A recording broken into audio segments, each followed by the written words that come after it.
Hey folks, I want to talk to you today about 7th generation Honda Accords. I think that's 03 to 07.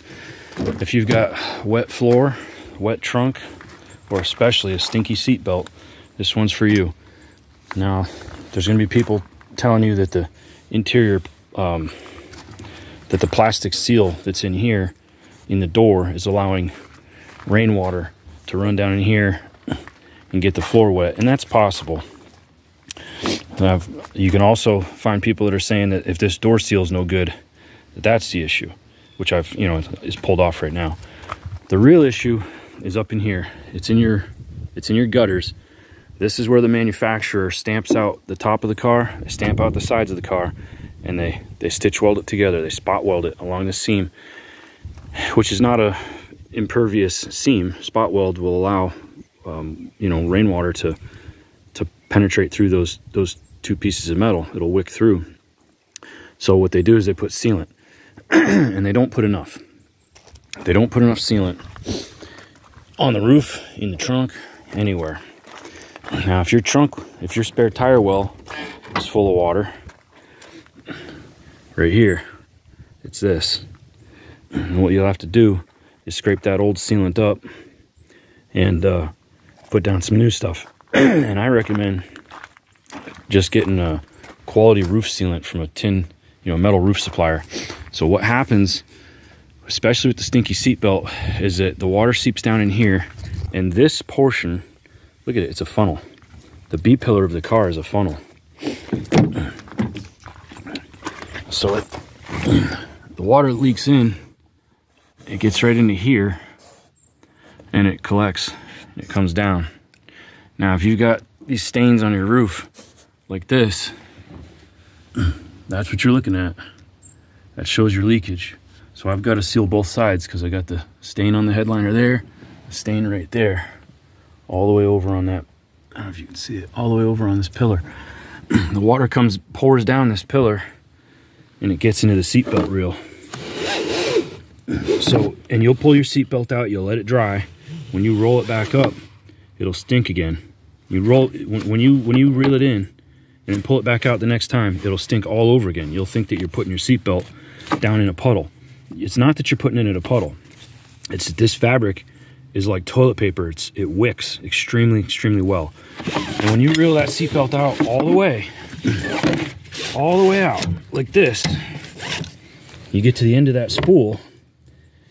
This portion from here to here never experiences air, so it doesn't dry. You put that back down in there, and it squeezes out of the wet portion into the dry portion. So it's just transferring that moisture over and over. So all you got to do is get you some good sealant and do your roof and do your trunk. Now, the way to get the roof panels, there's lots of videos on how to get the roof panels off. Where's the parts? The roof trim. You got all these clips, and it's pretty challenging. This is not going to be a big in-depth thing about it.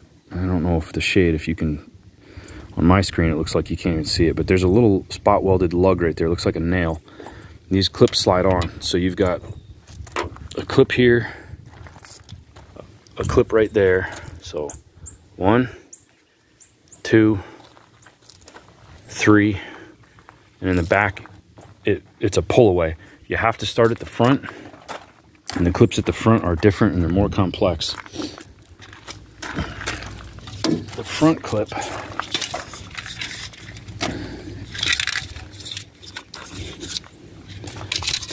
uses this little tab, if you can see that. It's got these little locking fingers.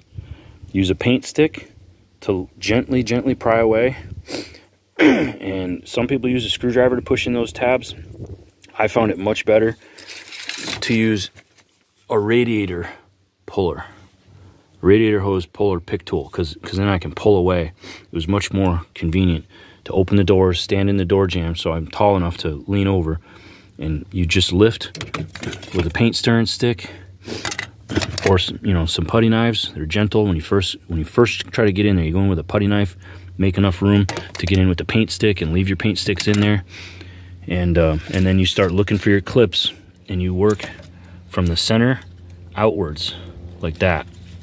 And you'll hear it clicking, and it'll keep releasing and getting taller. And you just slide your paint sticks up and you go to the next one. There's 4 of those. 1, 2, 3, 4. This and the trim pushes on at the ends. It's gonna push onto that little post right there. And at this end, there's another clip that it's gonna push on at that end. That's all I can think of. These gaskets right here, they just come out one continuous piece, and all of this trim here pops up, with the exception of there's 1 screw at the release latch right there. All the rest of this pops up. Just use a stiff putty knife, or buy a Harbor Freight plastic body panel tool popper kit, probably for 10 bucks. And just be gentle. Try not to break it all. I hope this helped you. Thanks, and God bless.